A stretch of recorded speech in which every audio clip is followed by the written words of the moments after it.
Hello, my amazing children. This is Grandma Carla, and I am here with a Christmas story, The Legend of the Christmas Cookie.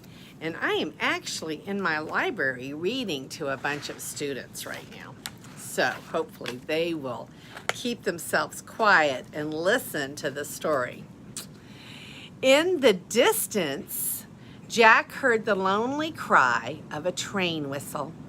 He leaned into the icy wind and crossed the railroad tracks towards home. Home. Their house hadn't felt like a home since Jack's dad had hopped a freight train west to find work. Now on Christmas Eve, word came that Dad couldn't make it home for Christmas, so he's pretty sad. There's the picture.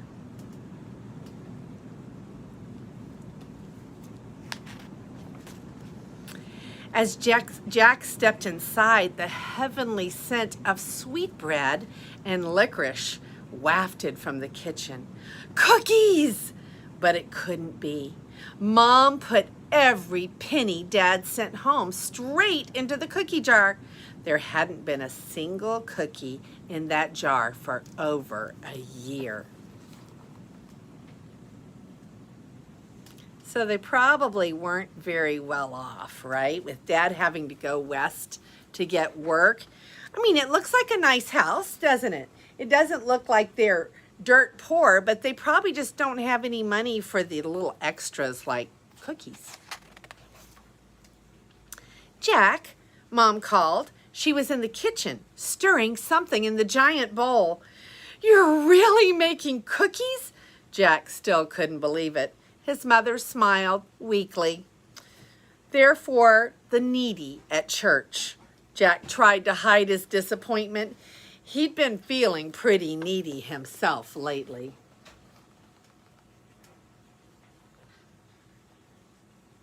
Hadn't had a cookie and misses his daddy, right? Unpack the cookie boards, Jack, said his mother, not missing a beat, beat on the dough. Jack unwrapped the carved wooden shapes: shepherd, star, camel, king, man and woman kneeling, baby, and cross. The last mold was an angel the size of his hand. Everybody hold up your hand. You see an angel the size of your hand. It's so big, Jack exclaimed. He could make a cookie that big last a whole week. So those are the molds.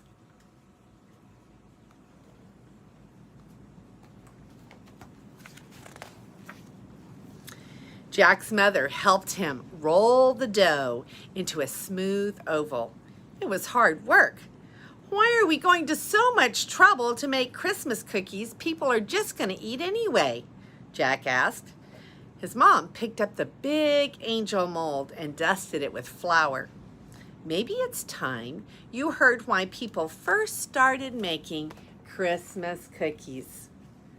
Now this is what we call a legend, but a lot of legends are based in a little bit of truth too.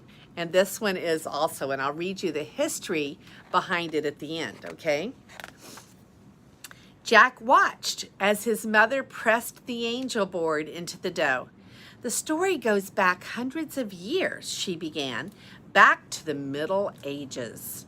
Okay, who can tell me something about the Middle Ages? Were there, what's this shirt got on it? Knights? Were there knights in the Middle Ages? And horses and kings? Okay, so it was castles. When we're talking about the Middle Ages, that's the time period we're talking about, right? So, long time ago. Back in the Middle Ages, in the old country where your father's people lived, times were hard. Jack rolled another batch of dough and wondered if times in the Middle Ages had been harder than they were right now, and if boys missed their fathers like he missed his. He was feeling pretty pathetic, wasn't he? He was pretty sad. The villagers could not afford school, so most couldn't read. As Christmas drew near, one family longed to help their neighbors discover the true meaning of Christmas. "Let's carve figures to tell the story of Christ's birth," the father, who was a wood carver, suggested. "But the villagers are hungry," his wife pointed out. "We should bake for them." So there's the wood carver's family as they're thinking of an idea. So the family worked together. The wood carver whittled, scooping out wood until it formed the shape of an angel. He finished all the figures. Then his wife mixed sweet dough to fill the molds. When the cookies were done, the children decorated them with berries and colored sugar.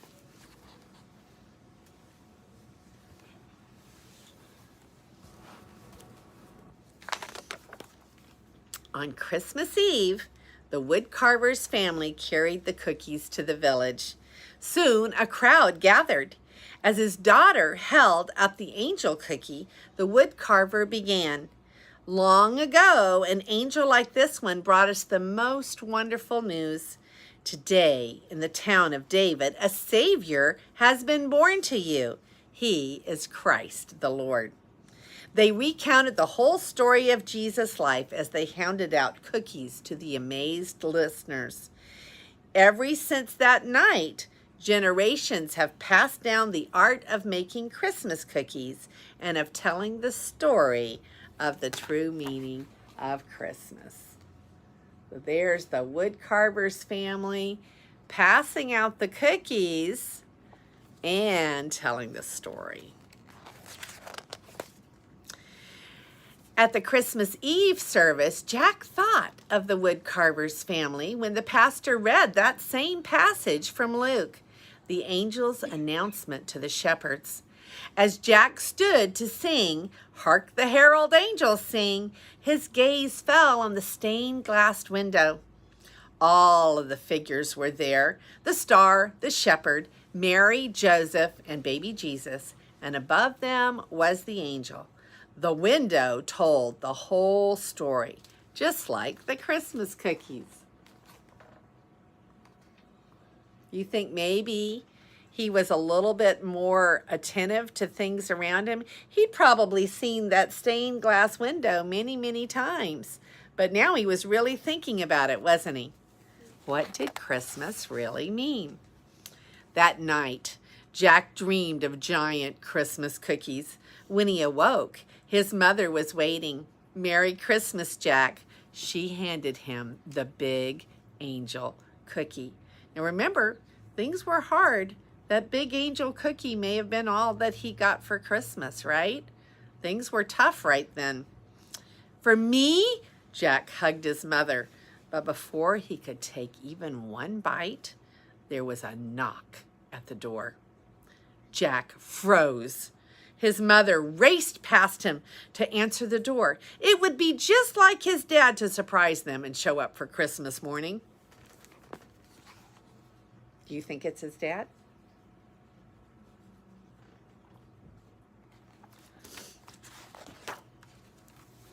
An old man stood in the doorway. "Could you spare a stranger a bite to eat?" he asked. Disappointment choked off Jack's words and made his eyes water. Jack could tell his mother was let down as he was, but she invited the man to come in from the cold. "You're welcome to share our breakfast," she said. There's Jack. And that old man does not look as old to Miss A as old men used to look. I mean, he looks pretty young to me, but that's because I'm getting older, right? The stranger ate fast without saying much. When he'd finished every last crumb, he thanked them and he left. Jack watched the man walk off towards the tracks. Jack hoped, prayed, that strangers had invited his dad to share their breakfast. Jack wished he'd taken the time to talk to the stranger, to wish him a Merry Christmas. "Jack, don't forget your cookie," Mom said. Jack ran his finger along the grooves of the angel's wings. He could almost hear the old wood carver.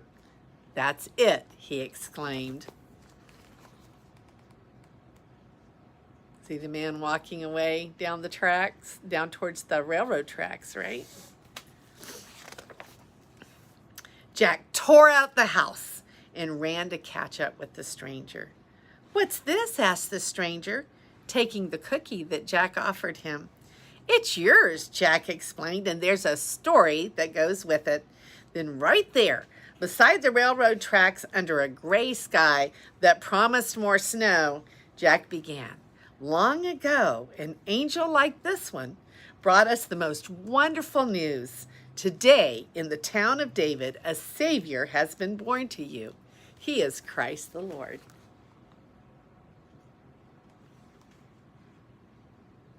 So what do you think about that? Would you have given a stranger your cookie? Maybe. I asked a lot of children that story, and a lot of them said, "Ah." But did he learn the true story of the true meaning of Christmas? Christmas is about Jesus coming to earth to give his life for us. And it is a giving holiday, isn't it? Jack gave all that he had to the man and gave the story of the Christ child to him. Now, I told you I was going to read you. This page has the story of the original Christmas cookie on it. And this is the historical backing behind the story that we just read. In the Schwaben region of southern Germany, Austria, and Switzerland, cookie boards called Springle molds were carved by craftsmen into shapes. In the Middle Ages, the shapes were mainly religious. These cookies are still made today, either by pressing dough into the mold or by rolling out the dough and imprinting it with especially designed rolling pins. So that's the historical backing behind this legend of the Christmas cookie. And this is Grandma Carla, and I love you.